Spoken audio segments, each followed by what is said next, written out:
retour avec notre grand témoin. Il est maire de Pau, il est président du MoDem. En 2012, il a voté pour François Hollande. Alors quel bilan fait-il 3 ans et demi après? C'est François Bayrou.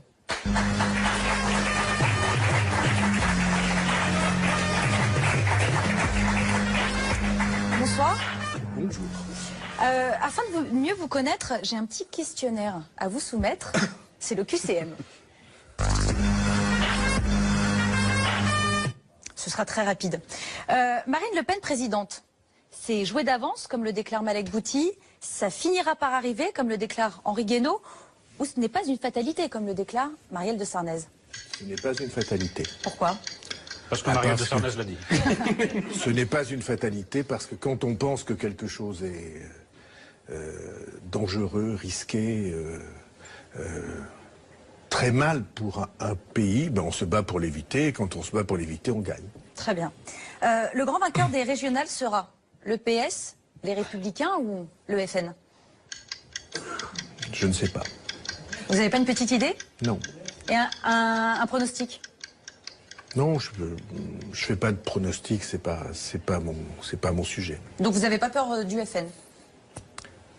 En règle générale, non, je n'ai pas peur du Front National. Et même pour les régionales, le fait qu'il puisse remporter 2 régions? Pour quelque échéance que ce soit, je n'ai pas peur du Front National. Je pense qu'on ne se bat pas contre lui comme il faudrait se battre. Ah, alors comment il faudrait se battre? Je pense qu'on est impuissant, paralysé, Tétanisé? inaudible, désespérant pour les gens. Je parle de la vie politique traditionnelle comme elle se développe. Comme je veux vous rappeler, je me suis battu contre elle depuis longtemps. Bien sûr, on va peut-être en parler. Mais pour le reste, non, je n'ai pas peur au sens... fasciné, les gens sont fascinés par le Front National, ils regardent ça comme le prochain boa constrictor. Moi, je n'ai pas peur des boas et encore moins des constrictors. Très bien. Le meilleur âge pour être président, 71 ans, 66 ans ou 48 ans? Alors, Giscard me disait autrefois, et Éric Zemmour sait bien que j'ai beaucoup fréquenté Valéry Giscard d'Estaing, dont j'ai été le bras droit pendant longtemps. Il disait, le meilleur âge pour être député doit commencer par un 3, pour être ministre par un 4, pour être Premier ministre par un 5 et pour être président par un 6. Inutile de dire qu'à l'époque où il disait ça, son âge à lui commençait par un 6. Mais il avait été président à 48 ans. En plus. Oui. C'était pas là. Ça, c'est vrai. Je pense qu'il était trop jeune, qu'il n'avait pas le recul nécessaire. Vous savez, dans ces fonctions, il y a un alcool très puissant. Et l'ébriété du pouvoir, il faut avoir... beaucoup mûri pour l'éviter. Enfin, sauf que le président du temps de Giscard n'est plus du tout le même que celui d'aujourd'hui. Il a pas le quart des pouvoirs qu'il avait. Alors je ne partage absolument pas cette idée. J'ai entendu Éric Zemmour la défendre. Je pense qu'elle est complètement fausse, l'idée d'Éric Zemmour. J'essaierai de montrer pourquoi. D'accord. Ça fera un débat. Bien sûr, c'est le but de cette émission. Ce qu'Éric Zemmour dit est partagé à peu près par la totalité de la classe politique française. Et moi, je ne partage pas ce sentiment du tout. Très bien. Alors je rappelais, parce qu'on l'a peut-être pas compris, mais 71 ans, ce sera l'âge d'Alain Juppé en 2017, 66 le vôtre en 2017 et 48 ans celui qu'aura Marine Le Pen. J'ai une dernière question à vous poser. La boulette que vous ne referez plus jamais, c'est soutenir la droite alors qu'aujourd'hui Nicolas Sarkozy, c'est Nicolas Sarkozy qui préside les Républicains. C'est voter à gauche ou c'est vous représenter à l'élection présidentielle? Je n'ai jamais voté à gauche au sens accord avec le parti socialiste. Vous avez pourtant voté pour François Hollande. Non, attendez. J'ai choisi à titre personnel l'alternance en 2017. En 2012. Ouais. J'ai choisi l'alternance. Là-dessus, c'est Et je choisirais aussi en 2017 l'alternance d'ailleurs. C'est tout à fait possible. Parce que c'est ma liberté de citoyen. Ah mais bien sûr. C'est exactement la vôtre. Absolument, je suis d'accord. Si je faisais un peu d'introspection sur François Bayrou, peut-être on aurait des surprises sur le bulletin que vous avez déposé. Et donc, moi en tout cas, j'assume de manière absolument claire. En 2012, j'ai considéré que Sarkozy entraînait la France dans une direction qui était une direction très choquante. J'ai donc voté contre lui. Je n'ai pas fait d'accord avec le PS. La preuve, c'est que Justement, le PS m'a fait battre à l'élection suivante. Et après tout, ils avaient parfaitement le droit, puisque je n'étais pas dans un accord avec eux. Et donc, non, j'ai choisi l'alternance. Et j'ai tout à fait la liberté, chaque fois qu'il y a un scrutin, on a la liberté de s'exprimer quand on est un citoyen, ce que je suis. Merci beaucoup François Bayrou pour ces réponses concises. Alors on en sait un petit peu plus sur vous grâce à ce questionnaire, mais je vous laisse découvrir un petit peu quand même. Oui. Mais je vous laisse découvrir ce que vous n'êtes pas, c'est l'anti-portrait réalisé par Dimitri Kefelec. Tout le monde dans cette affaire ment. Quand Nicolas Sarkozy dit à nous les baisses d'impôts, tu parles. Lorsqu'on a été au pouvoir, on les a augmentés de 120 milliards. François Hollande, il s'est fait élire en faisant de grandes déclarations sur le fait qu'il ne ferait pas de privatisation. Il en est à 120 milliards de privatisation faites. Bayrou, Hollande, Sarkozy sont sur un plateau. C'était en 1999 lors des élections européennes. Et déjà, François Bayrou, après avoir été ministre de l'Éducation sous 3 gouvernements de droite, aucune formation n'échappait plus à vos critiques. Parce que certains disent les mêmes choses avec les mêmes mots, ils s'y collent ensemble. C'est un homme libre, qui n'a jamais été coincé dans les contingences partisanes. La gauche, la droite, si vous avez annoncé voter François Hollande pour le second tour de la présidentielle de 2012, aujourd'hui votre préférence se tourne vers Alain Juppé. J'ai pour Alain Juppé beaucoup d'estime.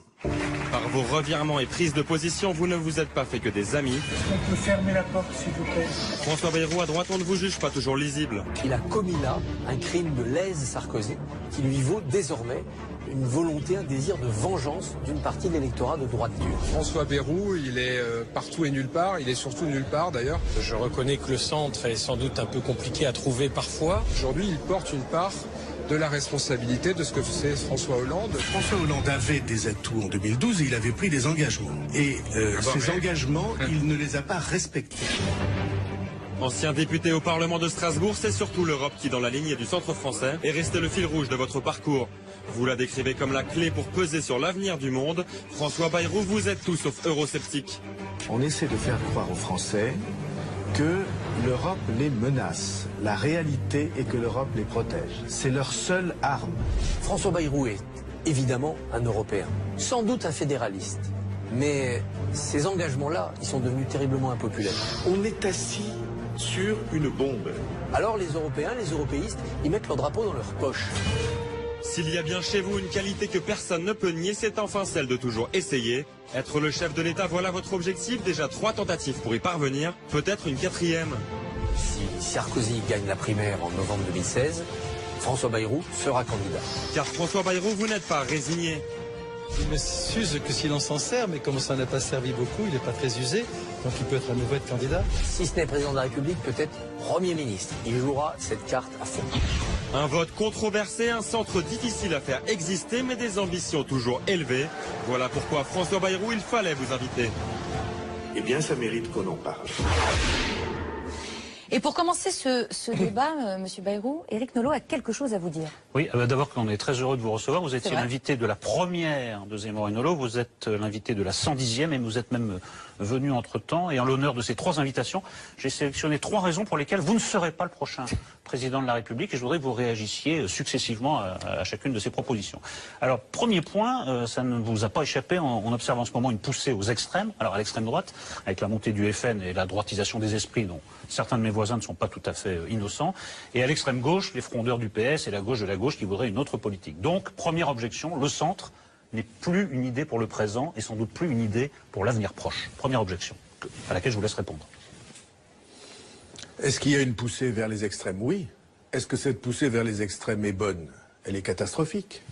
Et donc, comme elle est catastrophique, il faut bien qu'il y ait des gens pour proposer un autre avenir, un autre cap pour le pays. Bah, c'est d'une simplicité biblique. Donc, votre argument, pour moi, il va à l'encontre de ce que vous dites. Enfin, du coup, votre espace se réduit, puisque les gens sont... Les électeurs, pour dire les choses plus précisément, sont attirés... Est-ce que je puis vous dire quelque chose? Votre intervention, là, ça repose sur l'idée, et d'ailleurs c'était aussi... dans le sujet induit, susurré dans le sujet, que le rêve de ma vie serait d'être président de la République. Vous êtes quand même présenté 3 fois. Oui, vous avez beaucoup essayé. Oui, comme tous. Oui, parce que c'est peut-être le rêve de tous. Nicolas Sarkozy, son rêve est de se présenter pour la 3e fois. Voilà, c'est comme ça. Et d'autres se sont présentés souvent. J'observe d'ailleurs que c'est souvent à la fin qu'ils ont fait le meilleur score. Oui, mais c'est moins votre ambition que le centrisme en tant que tel que je questionne. Attendez. Premier point. Moi, ça n'a jamais été l'ambition de ma vie. J'ai d'autres ambitions. J'espère écrire de bons livres. Ouais. J'espère, ça je suis sûr, avoir des enfants formidables. J'espère entraîner le Béarn et la ville de Pau qui l'incarne vers un horizon meilleur. Et j'espère être, pour une famille politique qui, pour moi, est cruciale pour le pays, quelqu'un qui l'incarne et qui la porte et qui, si besoin, la fera renaître. Voilà. Ça, c'est des rêves de vie. Après, vous espérez aussi redevenir député ou pas? Président de la République, je vais vous dire quelque chose. Je n'ai jamais pensé qu'être président, ça rendait heureux. C'est pas fait Je pour. pense à peu vous êtes présenté quand même 3 fois. Je pense à peu près le contraire. C'est pas fait pour. Mais il y a des circonstances pour un pays, pour la vie d'un pays, où on a la responsabilité, le devoir, sans vouloir employer de grands mots, d'être là parce que personne n'est là. Sur la ligne que vous défendez, que je crois nécessaire, dont on va parler, Vous êtes tous là. il n'y a personne qui ait, à mon sens, la juste vision. Et donc, on est obligé de voter contre, pour l'un, contre l'autre. Ah ouais. en dépit. Pour l'un, en dépit des doutes qu'on a sur lui, simplement pour éviter l'autre.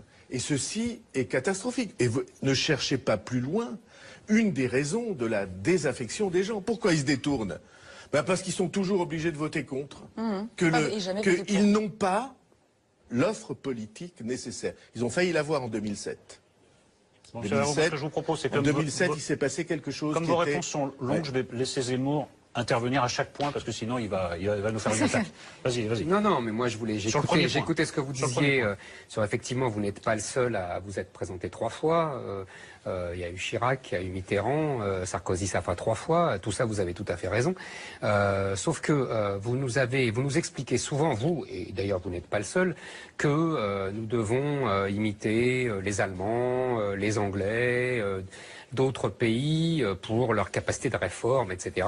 Ça, vous le répétez souvent en français et ça ne vous aura pas échappé que dans ces pays-là, quand un leader politique perd une élection, il se retire et on n'entend plus parler de lui. Donc pourquoi la classe politique française, de donner des leçons aux Français, n'imite-t-elle pas les classes politiques européennes, puisqu'elle est toujours admirative de ce qui se fait à l'étranger? Pourquoi ce sont les mêmes journalistes depuis 30 ans? Ah mais moi je veux pas imiter les autres pays, moi. Y compris vous. Et moi je veux pas imiter les autres pays. Moi non plus, je n'ai pas...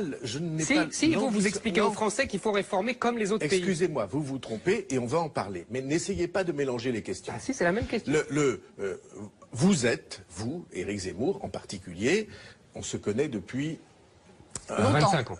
25 ans, à la fin des années 80. Peut-être un peu plus. Ouais, donc, presque 30 ans. Voilà, presque 30 ans. Vous êtes là depuis 30 ans. Est-ce que vous étiez aussi percutant il y a 30 ans? Non. C'est à vous de me le dire. Est-ce que vous avez approfondi? Je ne crois pas que votre ligne soit juste, mais je reconnais l'impact. Est-ce que vous avez approfondi depuis 30 ans? Oui. Bien sûr. Est-ce que moi, je pensais aussi clairement il y a 30 ans? Non. Moi, je vous dis pas le contraire. Eh bien, voilà. Vous répondez pas à ma question. Si vous ne me dites pas le contraire, c'est une très bonne réponse. Si vous ne me dites pas le contraire, alors dites je suis d'accord avec vous. Non, monsieur Bayrou, c'est une très bonne réponse, sauf qu'elle ne répond pas à la question. Si elle vous faites comme Georges Marchais, vous avez votre réponse et j'ai mes questions. Non, elle répond complètement. Parce que dans les autres pays, vous vous seriez retiré depuis longtemps. C'est tout ce que je disais. Mais dans les autres pays, il y a un autre système. Comme vous savez, il y a la représentation proportionnelle dans tous les pays. Alors qui fait que voilà. J'aimerais vous entendre dire ça pour le reste de la politique. Dans les autres pays, il y a un autre système. Eh bien voilà, dans les autres pays, il y a un autre système. Et d'ailleurs, on va entrer tout à l'heure dans le débat. Et vous me permettrez de vous rappeler ce que je suis en train de dire ici. La question française elle n'est pas la question des autres pays. On est bien d'accord. Ah bah alors. Et donc c'est un Européen qui dit ça. Mais oui, parce que qu'est-ce que c'est Europe? C'est de refuser la solitude d'un pays. Mais on n'est jamais. C'est pas vrai. On ne peut pas résoudre la France les questions. seule, c'est une utopie, vous le savez très bien. Eh bien, alors expliquez ça à vos lecteurs. Mais pas du tout. Vous dites ou vous laissez entendre, pas du tout. Ou vous insinuez exactement le contraire. Votre Europe fédérale est devenue la machine des oligarques qui dirigent l'Europe. Et vous le savez très bien. Employer le mot Europe fédérale. On reprend avec Éric Nolot, s'il vous plaît. Donnez-moi acte des mots que j'utilise. Et donc, nous allons approfondir cette question. Deuxième point, M. Bayrou. À mon avis, on ne peut pas se faire élire président au suffrage universel sur un langage de vérité dont vous vous êtes fait une spécialité. Donc, ma deuxième objection, c'est que vous ne serez jamais élu au suffrage universel. Parce que vous vous rapprochez également de Fillon, qui nous a vanté ici sa rupture libérale. Moi, je prétends que les Français n'attendent pas une rupture libérale. Alors, on ne peut pas, sur des promesses raisonnables, on ne peut pas se faire élire. Mon dernier livre traite exactement de ce sujet. Il s'appelle « De la vérité en politique ». Absolument. Et ce que soutient le livre, c'est que tous ceux qui racontent qu'on ne peut pas se faire élire en disant la vérité devraient avoir à l'esprit ceci qui est maintenant vérifié par tout le monde, c'est qu'on ne peut pas gouverner si on n'a pas dit la vérité. Et pourtant, mais ça ne change rien. C'est plus facile de se faire élire, pour se faire élire, de raconter des histoires. Mais simplement, vous ne pouvez pas gouverner. Oui, je vais gouverner, il faut se faire élire. Je raconte dans l'introduction de ce livre une scène pour moi fascinante. On est en 1936 et au Parlement britannique, Churchill, à l'époque le plus impopulaire de tous les hommes politiques britanniques, parce que il est passé il a changé de bord. Ouais. Il est donc devenu impopulaire dans tous les bords, ce qui peut arriver. Et donc, Churchill se lève et il interpelle le Premier ministre de l'époque en lui disant « Pourquoi, alors que vous connaissiez la vérité de ce que l'Allemagne était en train de faire, avez-vous fait campagne électorale sur le désarmement du pays ?» Et le Premier ministre va pour lui répondre et il dit « Monsieur Churchill, je vais vous répondre », c'est les mots qu'il utilise, avec une effroyable sincérité. J'étais chef d'un grand parti, l'opinion publique était profondément pacifiste, je ne pouvais pas aller aux élections en disant la vérité contre le sentiment du peuple. Et cet homme a pris la responsabilité de faire disparaître son pays pour gagner une élection. Eh bien, pour moi, c'est quelque chose qui est impossible, insupportable. Et en effet, je prétends que l'approche dont on a besoin, c'est des gens qui, 1, voient la vérité, 2, disent la vérité, 3, inventent. Et c'est pas si facile. Des chemins différents pour entraîner leur pays hors du gouffre où ils se trouvent. Il y aurait beaucoup à dire sur cette séquence historique, mais on n'est pas là pour faire un débat sur l'histoire.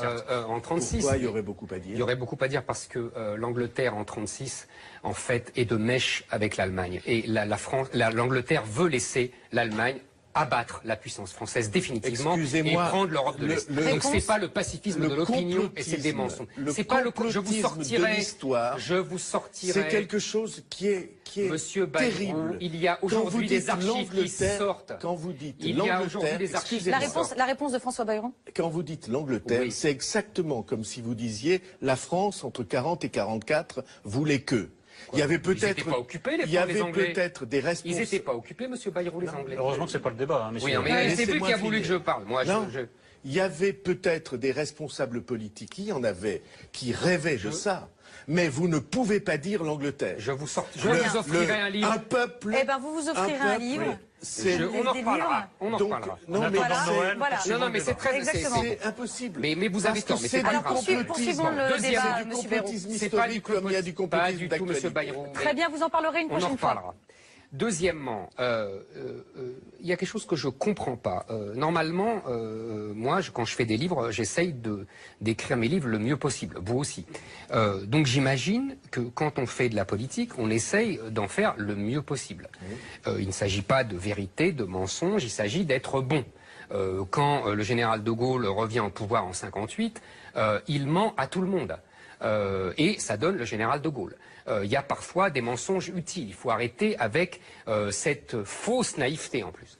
L'important en politique, c'est de réussir pour le pays, bien sûr. Vous, alors je ne me permets pas de donner le son, hein, simplement je fais des constats. Vous êtes une incarnation de ce que Mauriac appelait la maladresse des habiles. En 2007, vous ne tendez pas la main à Ségolène Royal alors qu'elle a besoin de vous. Vous lui claquez la porte au nez alors que vous aviez les moyens de détruire, de diviser la gauche et de prendre vraiment le pouvoir pour le bien du pays. Et en 2012, vous faites l'inverse. Quand Hollande n'a pas besoin de vous, vous lui tendez la main et c'est vous qui prenez la porte dans la tronche. Donc moi, j'aimerais comprendre ce qui vous guide, ce qui vous mène. Là, vous me dites que vous soutenez Juppé et vous me rappelez exactement la phrase de Charles Pasqua qu'on a très bien connue, vous et moi, qui est « avec des amis comme ça, j'ai pas besoin d'ennemis ». Vous soutenez Juppé comme la corde soutient le pendu. Vous savez très bien que votre soutien le plombe auprès des électeurs de droite qui vous ont pas pardonné votre soutien à Hollande. Et vous savez très bien en plus que Juppé, s'il perd, c'est votre seule chance puisque vous pourrez alors vous présenter. Donc arrêtez de parler de vérité, de sincérité, etc. La réponse de François Bayrou. Depuis longtemps, c'est vrai qu'on n'a pas parlé depuis longtemps. Je vous ai connu... Là, vous vous rattrapez du coup. Je vous ai connu sensible, honnête dans vos jugements, et c'est pas ce que vous êtes en train de faire. Alors je vous dis ça du ton le plus alors allez-y, répondez-moi. Pourquoi je soutiens Juppé? Parce que je pense qu'il est dans la situation, ou qu'il est en situation, pour faire que la politique française fonctionne différemment. Parce qu'il n'est pas chef de parti. Parce que les deux partis, le PS et l'UMP, essayez de ne pas être simpliste. J'aime bien quand on fait cet effort. Hein.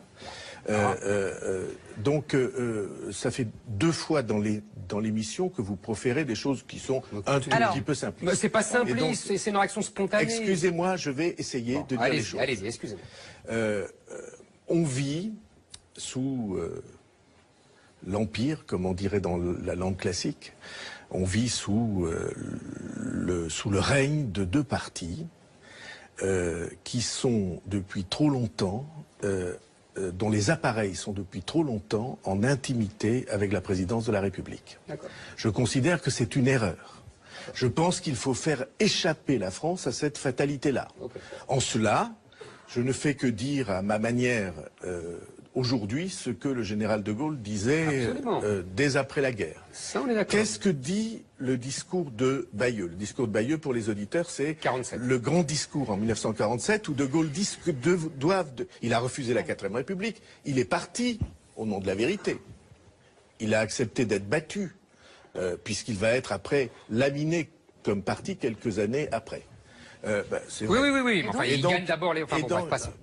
Et donc, De Gaulle, qu'est-ce qu'il dit? Il dit, il faut que le gouvernement échappe au jeu des partis, qu'il ne procède plus des combinaisons parlementaires, et qu'il procède du président de la République qui sera au-dessus des partis. Et aujourd'hui, ils ont récupéré tout ça. Et aujourd'hui, les partis ont tout récupéré. On est d'accord. Et la proposition que je fais, que je considère comme indispensable et nécessaire au pays, et que je défendrai mordicus, c'est qu'il faut précisément qu'on rompe avec cette dépendance. Mais Juppé est l'incarnation de ça, monsieur Bayrou. Et Juppé, il a fait toute sa carrière à l'ombre de Chirac. Si vous mais vous aussi, vous avez écrit des bêtises quand vous étiez aujourd'hui, peut-être vous essayez d'en écrire moins. Il a, sur ce point, changé. Il a échappé aux appareils. Il a payé un prix assez lourd pour précisément être en dehors des appareils. Donc, il a payé judiciairement un prix lourd. Il a depuis dirigé une grande ville. Il a appris à être plus, enfin, j'espère, différent. Et il est en situation. Et c'est pourquoi je dis, convenez avec moi que c'est assez rare, qu'un responsable politique qui a un socle électoral important dise, écoutez, moi, je suis prêt à le mettre à disposition de quelqu'un qui pourra, ou dont j'espère qu'il pourra, dont j'espère qu'il voudra changer les choses. C'est ce que je fais. Et c'est pourquoi il n'y a là-dedans aucune habileté, il n'y a là-dedans aucune ruse. Si j'avais voulu ruser, si mon obsession était d'être candidat à la présidence de la République, comme vous l'insinuez, il suffisait que je le dise. Hein. Oui. Non. Je ne dépends de personne. Je ne dépends de personne. Comme vous l'avez fait avant. Simplement, quand je dis je suis prêt à l'aider, c'est vrai. Okay. C'est réel. Et alors du coup, Monsieur Bayrou, est-ce que vous regrettez d'avoir personnellement voté pour François Hollande Je ne regrette jamais les décisions que je prends en conscience. En revanche, vous avez dit tout à l'heure qu'il n'a pas tenu ses engagements. En revanche, est-ce que François Hollande a tenu les engagements qu'il avait pris? Est-ce qu'il a été à la hauteur de ce qu'il avait dit? En rien. Mais c'est pas vrai. En rien. Alors, je vais... C'est pas vrai, il a rien alors, dit. Détaillez. Donc il a été à la hauteur de ce qu'il avait dit. Si, il y avait 60 promesses. Mais non, mais il n'y avait rien dit. Les promesses, elles sont plutôt tenues. C'est pour ça. Il y avait 60 promesses. Je vais en prendre quelques-unes. Hein. Alors, en nombre. Je vais en prendre quelques-unes. Ouais. Promesse essentielle. Dès 2015, je réduirai le déficit du pays au-dessous de 3%. Et ça se décrète pas. En 2017, nous serons à zéro, nous serons à l'équilibre. Monsieur Bayrou, il l'a essayé, il a augmenté les impôts. Oui, écoutez, franchement... Non mais c'était pas la bonne sincèrement, là, c'était pas la bonne méthode. Vous comprenez que derrière la boutade, il y a quelque chose de sérieux, vous avez compris? Non. Mais si, c'est sa méthode à lui. Alors, il n'a pas tenu sa promesse. Je ne parle pas des promesses sur l'emploi, parce que tout le monde voit ce qu'elles sont. Je vous rappelle qu'il dit, moi, président de la République, c'est dans la liste, je ne recevrai pas les partis politiques à l'Élysée parce que je ne veux pas me mêler de ce genre... Il a reçu Benamias 9 fois ou 10 fois, paraît-il. Donc il a plongé les deux mains jusqu'aux omoplates dans la tambouille politique, alors que la fonction présidentielle aurait dû, à mes yeux... l'écarter. C'est pas tout à fait la même chose. Écoutez, c'est pas tout à fait la même chose. L'un a plus de valeur que l'autre. La grande tirade a plus de valeur. Ah, vous à mes yeux. Il y avait 15 millions ou 20 millions de Français qui ont vu. Moi, je suis un homme de l'écrit comme vous. Et enfin, il dit dans la grande tirade, moi, président de la République, j'instaurerai la proportionnelle parce que je veux que toutes les opinions soient représentées au Parlement. Qu'en a-t-il fait? Rien. Donc en même temps, ces promesses, le changement. Ces promesses-là, on s'en fout, Monsieur Bayrou. Mais vous en foutez. Vous en foutez. Ça veut dire qu'ils reçoivent pas les présidents de parti, tout le monde s'en fout. Ça n'est pas parce qu'Éric Zemmour s'en fout que le pays ou l'intérêt ça, il faut le rappeler, c'est vrai. Du pays... Ça, il faut le rappeler de temps en temps. C'est important pour être souligné. C'est un peu tendance à confondre. Mais il y a quand même quelque chose, c'est que on vous entend parler de... Je n'ai pas fini. Pas fini. Mais vous n'avez jamais fini, Monsieur Bayrou, aujourd'hui. C'est ce qui fait votre charme. Et donc, faites un concours avec Zemmour, alors. Et donc, le changement de pratique politique, aucun. Et pour résumer ce que je pense, au fond, François Hollande a cru que la fonction de président de la République était une fonction politique du même ordre que premier secrétaire du PS. Et la vérité, c'est que c'est une fonction historique. Oui, mais alors vous avez largement anticipé mon... Je vous dis, il n'est pas président. Comme ça, il n'était pas. Eh bien, nous sommes d'accord. Voilà, sur ces deux points, nous sommes d'accord. Vous avez largement anticipé mon troisième point, qui était le suivant. Vous ne pouvez être candidat que si Alain Juppé ne l'est pas. Or, je pense qu'Alain Juppé va remporter les primaires de l'UMP. C'est un gros pari que je prends. Donc, votre place est prise. Alors, est-elle bien prise? Moi, je vous écoute depuis 10 minutes. Je ne vois pas ce que c'est que le juppéisme. Vous me dites... Il a payé le prix fort pour s'éloigner des partis. C'était un éloignement judiciaire, c'était pas un éloignement politique. En quoi consiste le juppéisme revu à la sauce Bayrou? Pourquoi moi je voterais pour Juppé à la prochaine élection? Je ne le sais pas, vous ne le dites pas. Vous venez de dire qu'il allait remporter la primaire. Oui, vous avez des raisons de penser que... je pense qu'il incarne la dernière chance qu'on a d'une France un peu apaisée, les gens vont... Non, mais voilà. Est-ce qu'on a besoin pas la peine d'aller plus loin? Mais si, que vous êtes dans le pacifisme que M. Bayrou dénonçait pour les années 30. Parce que les Français sont un peu dans le genre, au moins avec Chirac, il ne se passait rien, mais c'était tranquille. Mais voilà. Mais attendez, vous vous rendez compte, Zemmour. Oui, Zemmour. Éric. Oui, ramenez-le à la raison. Voilà. Il y a des moments où il faut mesurer ce qu'on pense et encore davantage ce qu'on dit. La phrase que vous venez de dire, elle signifie que mon soutien à Juppé est du même ordre que ceux qui voulaient désarmer l'Angleterre en face de Hitler. Je pense qu'il y a des moments historiques absolument grave, où le pacifisme devient Je ne suis pas pacifiste. On va avoir 1000 occasions de se rendre compte dans le Je dis que l'émission. Juppé avec ses thèses sur l'identité heureuse et sa volonté d'accommodement raisonnable avec l'islam, est digne des pacifistes. Ah oui, c'est ça, c'était ça. Tout. Je voudrais parler d'autre chose. Mais je voudrais parler d'autre chose. Quand vous parlez de Juppé, vous avez contesté vivement et talentueusement la réforme des collèges. Vous aurez remarqué que dans son dernier livre sur l'éducation, Juppé copie presque mot à mot cette réforme. Qu'est-ce que vous faites là-dedans? Jamais personne m'avait coincé directement sur ce sujet, vous venez de le faire, parce que vous avez raison. Je suis sur ce point en désaccord avec lui. Je considère que la réforme du collège est une catastrophe. Merci, moi aussi, on est d'accord. Donc vous ne serez pas ministre de l'Éducation d'Alain Juppé? Attendez, j'ai pas fini la réponse. Que c'est une atteinte profonde à l'idée que nous nous faisons de l'école républicaine, qui nous a fait, vous et moi, ce que nous sommes. Exactement, ouais. On est bien d'accord. Y compris parce que le gouvernement raye d'un trait de plume le latin, le grec, partie de l'histoire. C'est pas à vous que je vais apprendre que c'est la fin du boulot. Elle finit le boulot depuis 40 ans de ces gens qui veulent détruire l'école. Moi, j'ai remis moi. Mais oui. Donc François, j'ai remis le latin en 5e. Mais moi, je suis d'accord. Comme Chevènement a essayé aussi de faire des choses. Chevènement aussi. Eh bien, écoutez, Chevènement et moi, on a essayé. Je suis d'accord. Voilà. Mais sauf que sur la longue durée, vous avez été sur la longue durée, peut-être nous n'avons pas pour l'instant gagné la guerre, mais nous avons l'intention de livrer la bataille. Très bien. J'ai une dernière question. Attendez, je n'ai pas fini. Il n'y a pas de réponse là. Si, je vais donner raison. Non, je pense que sur ce point, en effet, votre diagnostic est exact, mais ce que Juppé a dit, c'est je publie un ouvrage pour ouvrir le débat et j'écouterai ce qu'on me dira. Et sur ce point, j'ai bien l'intention, en effet, d'avoir avec lui les explications nécessaires, parce que je considère, je vais aller encore plus loin que Éric Zemmour, je considère que l'un des enjeux majeurs de la prochaine élection présidentielle, c'est la question de l'école. C'est l'éducation. Mais dans vos réponses, je n'entends pas réponse à ma question.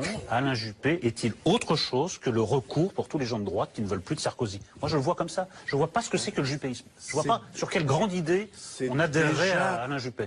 Pas si mal. C'est par défaut. Parce que si vous cherchez, par défaut. Si vous cherchez la grande idée de Nicolas Sarkozy ou de tel autre ou de tel autre, vous aurez du mal à les trouver. J'espère que vous en trouverez chez moi. Et d'ailleurs, Monsieur Bayrou, vos relations avec Nicolas Sarkozy s'arrangent pas du tout et ne s'arrangeront pas? Mais ça supposerait que les sentiments que j'ai à l'égard de Nicolas Sarkozy ou qu'il a à mon endroit sont des sentiments personnels. Mais je vous assure que c'est pas vrai. J'ai peine à vous croire. Eh ben oui, mais peut-être quand je parle, vous voyez. Est-ce que vous pensez comme François Fillon, par exemple, comme François Fillon, par exemple, qui a quelques griefs? Non, mais moi, j'ai pas de grief. Je suis en contradiction avec l'approche de la politique qui a été la sienne depuis 7 ou 8 ans et qui est encore la sienne aujourd'hui. Je suis en confrontation. D'accord. Je suis en affrontement avec cette position. Parce que je pense qu'il n'y a rien de pire à faire dans un pays qui traverse la crise sur laquelle nous sommes que de jeter de l'huile sur le feu pour se faire élire. Parce que la stratégie de Nicolas Sarkozy, elle repose sur l'idée que plus on déchaîne les passions, plus on monte dans les intentions de vote. Et je ne partage pas ce sentiment. Enfin, je pense que c'est vrai. Excusez-moi. Je pense que c'est vrai. Mais c'est un trop grand risque. Sauf que ça ne marche qu'une fois. Très bien. C'est un tir plusieurs fois. Maintenant, les gens, ils sont complètement déniaisés. Et c'est pour ça qu'il a du mal. Eh bien, merci beaucoup. Merci. C'est déjà la fin de ce débat. C'est passé très vite. Bien sûr, moi aussi, j'avais plein de questions. Mais on accueille tout de suite. Laissez-moi, parce qu'on avait esquissé quelque chose. Ah oui, mais là, on a vraiment plus de temps du tout, là, monsieur Bayrou. Il faut que je dise en une phrase. En une phrase. Que je suis en contradiction avec Éric Zemmour sur un point fondamental. Éric Zemmour, il prétend, il affirme, et d'autres avec lui, et toute une partie de la droite, et toute l'extrême droite et l'extrême gauche, que c'est l'Europe qui est la cause de nos faiblesses. Aïe, aïe, aïe, on est reparti pour Bruxelles, qu'il n'y a pas de pouvoir en France. Or, aucun des sujets que nous avons à aborder et qui sont la cause de notre malheur national, aucun de ces sujets n'a été entraîné ou obligé par l'Europe. Ni l'éducation, ni le droit du travail, ni le statut de l'entreprise, ni notre dépense publique. Rien de tout ça n'a été provoqué par l'Europe. Et donc, alors on vous je suis, alors vraiment, alors là encore, en parfait désaccord. Nos problèmes sont français, ils ne sont pas européens, ils ne sont pas mondiaux. Qui fera plaisir à... Et je ne dis pas qu'il y a un contexte mondial facile, mais nos problèmes sont français.